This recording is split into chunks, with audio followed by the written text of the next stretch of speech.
Mega kompetensi merupakan suatu dorongan untuk meningkatkan kualitas kehidupan manusia, kualitas barang dan jasa. Dengan kualitas tersebut, orang saling bersaing satu dengan yang lain. Dan di dalam proses tersebut, pendidikan dan pelatihan menempati posisi yang sangat penting. Dengan demikian, diperlukan suatu renungan kembali mengenai posisi pendidikan dan pelatihan menghadapi transformasi ekonomi politik di abad 21. Visi masa depan sangat diperlukan untuk melihat dan menyusun langkah-langkah yang relevan untuk mempersiapkan masyarakat Indonesia menghadapi transformasi masyarakat ke masa depan. Untuk dapat menghadapi masa depan, diperlukan berbagai perubahan bentuk-bentuk kehidupan manusia, serta sumber daya manusia yang diperlukan untuk dapat mengikuti perubahan ekonomi, sosial, politik di masa depan dalam suatu dunia yang terbuka. Masa depan yang ingin diciptakan melalui pembangunan nasional ialah membentuk suatu masyarakat industri yang direncanakan pada akhir PJP, yaitu pembangunan jangka panjang. 2. Merupakan suatu tugas yang berat yang diembankan kepada sumber daya manusia Indonesia serta posisi strategi geografis yang memiliki yang dalam rangka kerjasama regional dan internasional.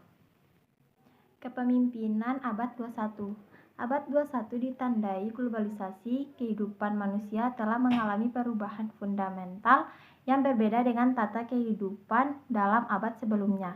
Perubahan-perubahan besar dan mendasar tersebut menuntut penanganan yang berbeda dengan sebelumnya. Peter Senge menyatakan bahwa ke depan keadaan berubah dan berkembang dari detail kompleksi menjadi dinamik perkembangan sebagai dasar perkiraan masa depan. Menjadi sulit untuk sering salah, bukan saja karena parameter perubahan menjadi sangat banyak, tetapi juga karena sensitivitas perubahan lain dalam lingkungan yang luas dan masing-masing perubahan menjadi sulit diperkirakan. Baik, jadi contoh kasus pada mega kompetisi yakni yang pertama di Jepang.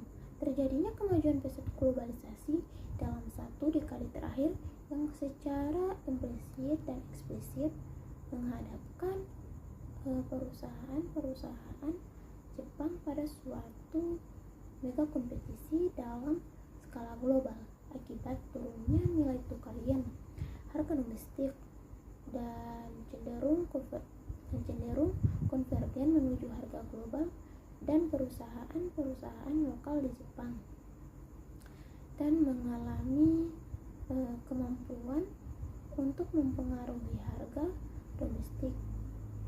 Dan yang kedua yakni di Indonesia, ketika kita memiliki sejumlah uang yang akan kita gunakan untuk membeli sebuah telepon genggam yang baru, pasti kita merasa bahwa telepon genggam yang mana yang akan kita beli, berbagai merek dengan fitur yang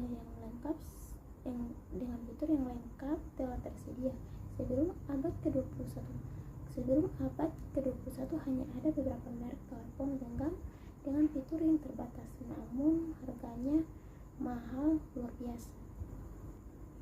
Dan yang ketiga yakni di dunia internasional. Bagi kita orang Indonesia, batik itu hanya ada di Indonesia dan buatan Indonesia. Dan ternyata opini ini jika dilihat pada abad sekarang sangatlah keliru. Semenjak batik diminati banyak orang di dunia, banyak jenis batik yang bermunculan. Dan lihat saja di Indonesia, demi untuk memenuhi kebutuhan pasar, maka sekarang muncul dan batik cetak yang waktu produksinya jauh lebih cepat bila dibandingkan dengan batik tulis dan tak mau ketinggalan. Cina juga membuat batik dengan ciri khas sendiri, begitu juga dengan Malaysia, dan batik Cina dan Malaysia saat ini juga telah memasuki pasar lokal kita. Hal ini mengakibatkan bahwa tidak mau dan siap atau tidak siap kita atau harus harus bersaing dengan mereka. Jangan sampai batik yang telah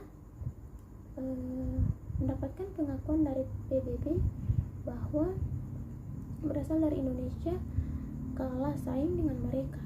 Jadi